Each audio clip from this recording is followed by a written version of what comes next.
Hello, welcome. It's Francis here. Thank you for coming back to my channel. If this is your first time here, I bid thee welcome. There is a subscribe button below if you would like to help support this channel by subscribing. Also a bell to be notified as to when I upload more content. I'm coming to you from Ghana country. As such, I acknowledge the Ghana people of the Adelaide Plains as being the traditional custodians of this land. So this video is going to be a bit of a recap in relation to the full moon, in particular one of the aspects of the full moon, and that was the Cardinal Grand Cross.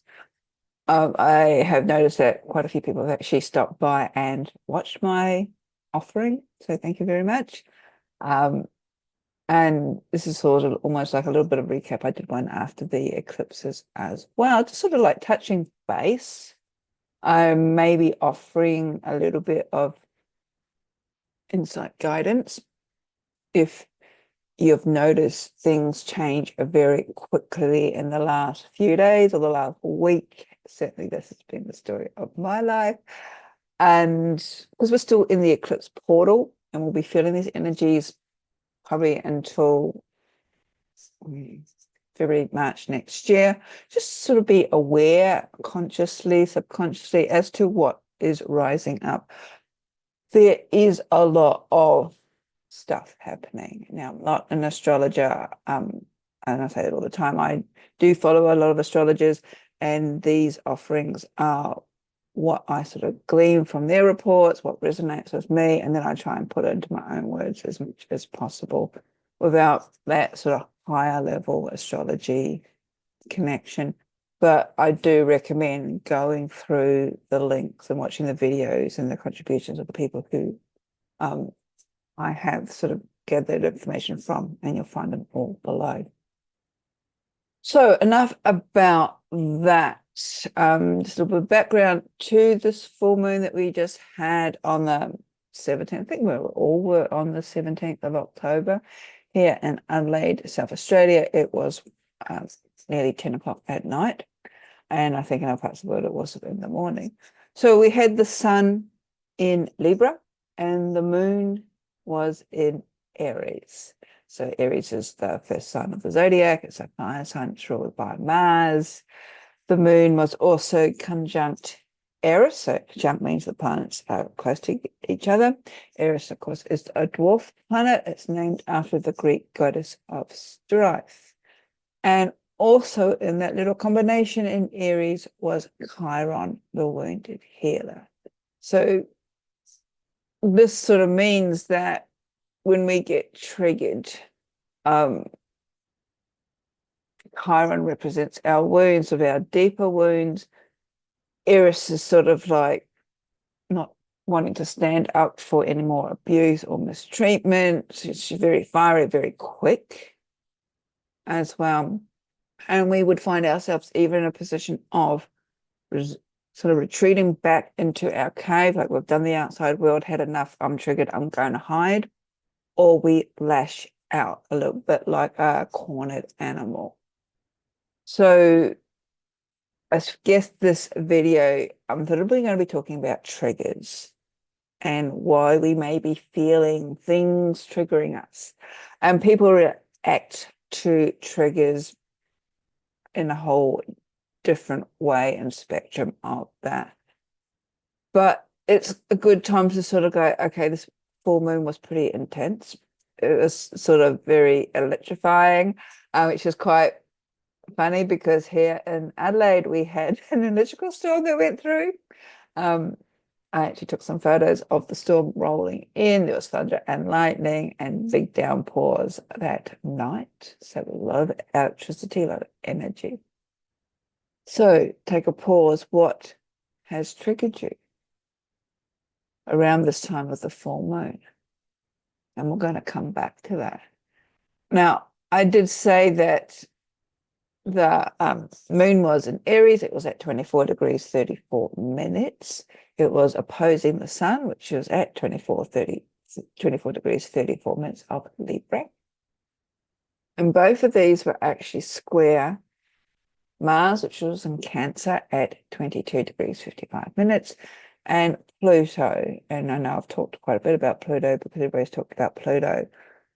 because Pluto is doing its last hurrah in Capricorn before it moves into Aquarius for the rest of our lifetime. And it is at 29 degrees, 28 minutes of Capricorn. So this end point, and I've mentioned this before, is what they call the anoretic or the chaos point. It sort of really brings up a lot of shadowy stuff. So we have full moon in Aries. We've got the sun sort of trying to balance things out in Libra. We've got Mars, which rules Aries in Cancer. Cancer is the astrological sign that the moon rules.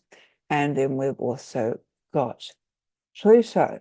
So I'm just going to share my screen because this is what they, as in the astrologers, refer to as a Cardinal Grand Cross or Grand Square. So we've got the moon here. So this is done Adelaide time for the full moon on the 17th. So the sun, so the moon, and we've got Chiron here, across to Pluto, down to the sun here, and then across to Mars in Cancer there. So that's a square. We've got two opposing, and we've got all four squares. So the cardinal signs, Aries, Cancer, Libra, and Capricorn, mark the portals, are the entry points of the seasons, especially within Western astrology. They are also the signs for new directions, for initiation. There's a huge element or drive to move forward. So they are connected with quickening energy. And yet, when connected in this Grand Cross or Grand Square, it could actually feel like we are being pulled in all four directions due to the busyness of everything wanting to start off, wanting to begin, all this initiation wanting to happen around us. Because of the oppositions in the squares, it could actually feel very chaotic. There could be a lot of tension rising up, and because everything's wanting immediate action, wanting to be done now. So before we go and sort of break down into what planets or the signs actually mean, another interesting point about this Grand Cross is that all the planets are also in what is called the third decan. And this is something that Martin Cord pointed out, in that they were all between 20 degrees and 29 degrees of their sign. So we've got the moon here at 24 degrees. We've got Mars here at 22 degrees. Pluto's the odd one out, so at the end at 29 degrees, and the sun also at 24 degrees. And this, so the third decan of the signs, is an area of mastery.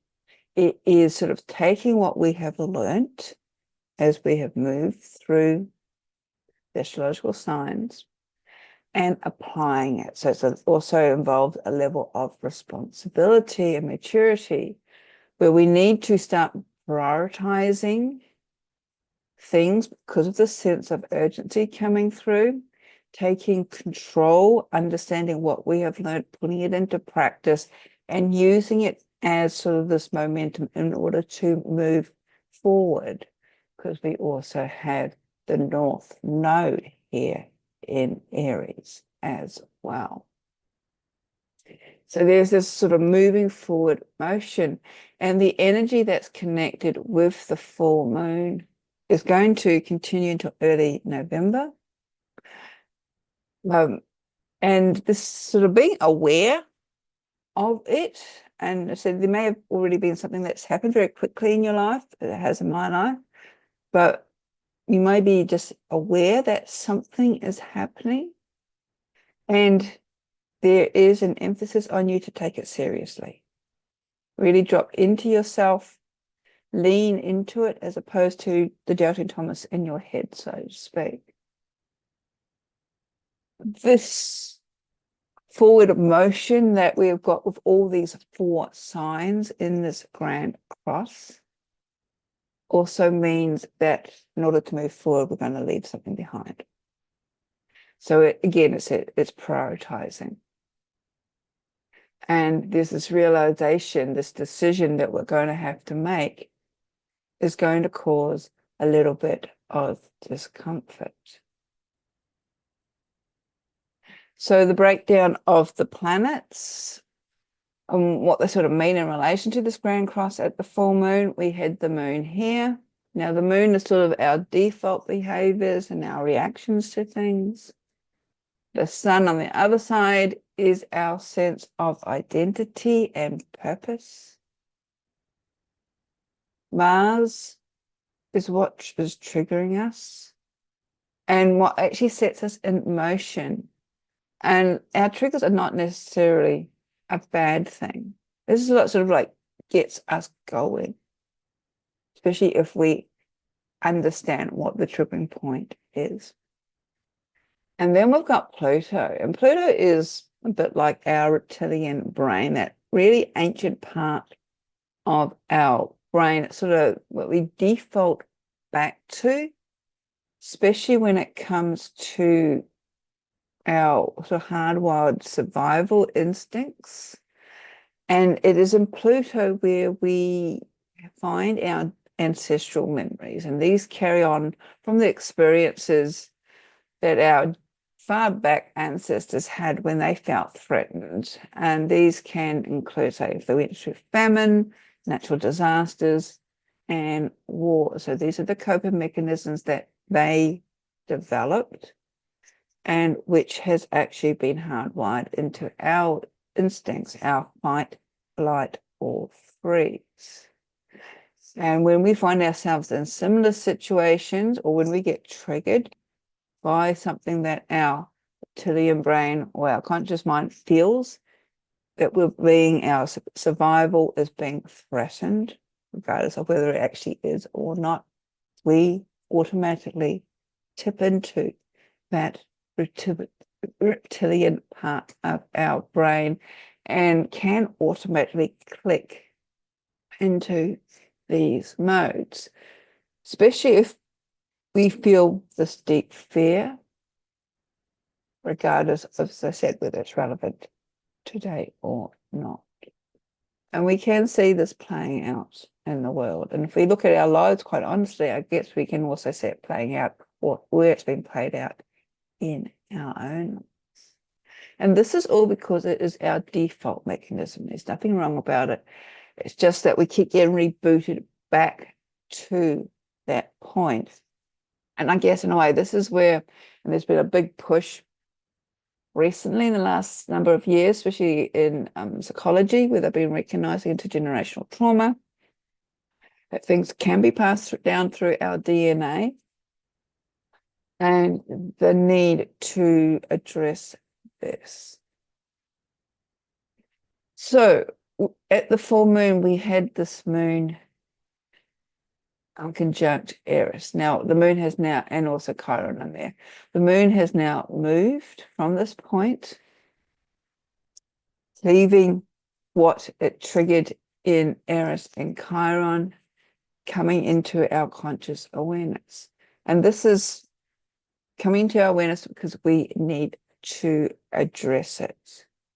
And when we look at these squaring energies in this Grand Cross, we can actually see the lunar triggering point that was squared with Mars down here in Cancer, which relates to something that we've been dwelling on and considering in what respect do we take action and how do we take that action. It could be how we approach a situation that we're not 100% happy with.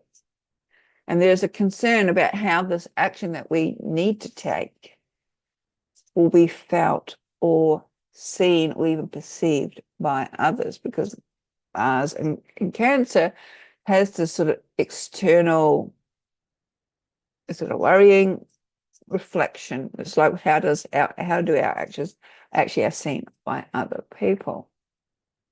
Mars here is also squared with the Sun. So the Sun's our logical self. And in Libra, it has been weighing up the pros and cons, looking at all the angles. And in doing that, there is no traction. Nothing is happening. It's like we're going round and round in circles, getting bogged down. The energy is getting bogged down. Aries wants to move. This Aries energy here wants to move, but it has grounded to a halt. And also Mars here doesn't know what to do, what to trust, how to know that the energy or the result of the action will be received.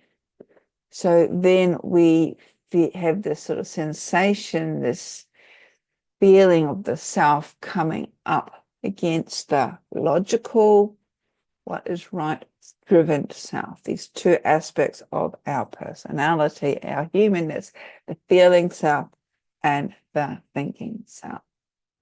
And then we have the grand player in everything, which is Pluto in Capricorn, which is actually dominating the Grand Cross. But Pluto also is the planet of deep transformation, being connected in with Aries, since the Aries is not in this chart, but Aries is right here by the moon. And Pluto is holding the power that we have been working on. Marty McCoy said basically for the last 2 and a bit years, like as long as Pluto has been in Capricorn. So it's relating to standing strong in this reprogramming sense that we need to sort of step into our power, that we need to master. And it's challenging us to basically face these fears, face these triggering aspects where we are required to step fully into this energy, get out of our head, feel into our body, and step forward and trust it and embrace it. And this again is because we have invested so much into our overall purpose in life that we're getting bogged down in the what is.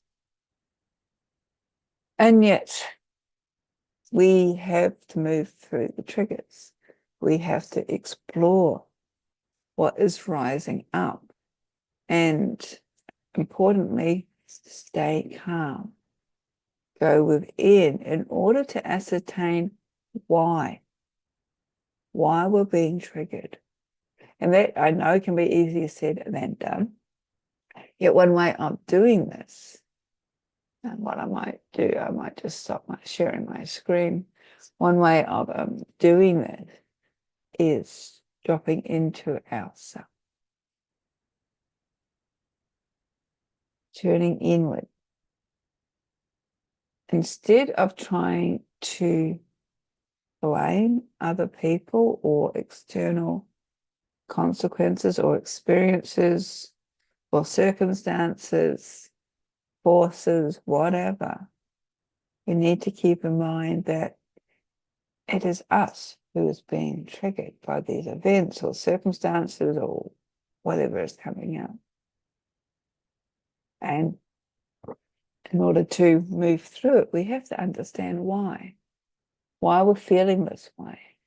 It is our responsibility to explore this and not expect everybody else around us to basically curtail their lives for us.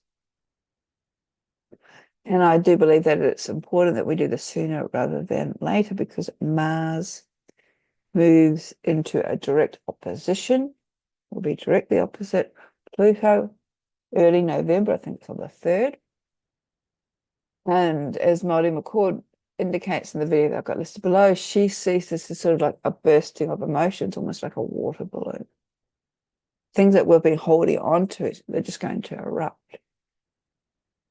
And with Mars being in Cancer, this Martian energy doesn't manifest very well when it suddenly explodes. And it will be relating to all the emotions that we have been holding back. yet it needs to be released. It needs to be expressed in one way or another. So you might want to start looking at these things now. And the triggering points or the underlying influences of these triggers, and there's usually 3 main triggering points that are underlining everything. Anger.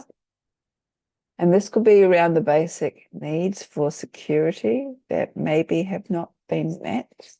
And this relates to Mars being in Cancer. There could also be shame, the feeling that maybe our existence is insignificant or that others will reject us. And that's connected with Chiron being in Aries. And there could also be a deep-rooted fear. And this is rooted in the belief that overall the world is a dangerous place.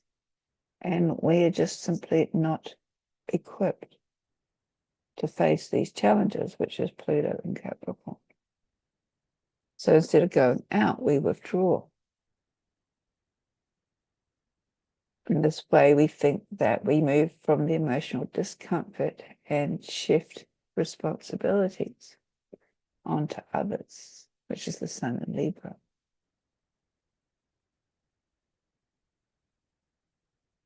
When we understand why we are reacting, why we're being triggered in such way, then we can address them, we can deal with them, we can understand what's going on in us.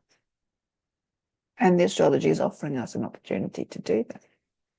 So the key is to explore and understand why these triggers appear in our lives and whether the root cause, that initiating circumstance, if we can go back that far, is still relevant, a relevant reflection of where we are. Whether their power and control over us, especially when it comes to the direction that we're wanting to move into, is relevant or not. And usually through hypnotherapy, past life regression, timeline therapy, these tools can help us. If we get stuck or don't know how to go. And yes, it is a little bit of discomfort, uncomfortable work. It can be a bit scary, but if we don't do it, what is the cost? We need to weigh that up as well. So I said this past full moon in Aries has offered us a wonderful opportunity to connect with some very raw and real parts of ourselves. And these parts are going to influence us in our forward direction over the year. And as such, we have this opportunity now to sit and go within, to explore our deepest vulnerabilities in order to embrace our deepest gift that Chiron is giving us. So breathe. If you're into journaling, do some journal work, do some thinking work, go for walks. Give yourself some self-care, some time. Breathe. I keep coming back to breath. I think that's breath and grounding. Very important things that we need to do now. Hope this has been of assistance. Blessings. Take care.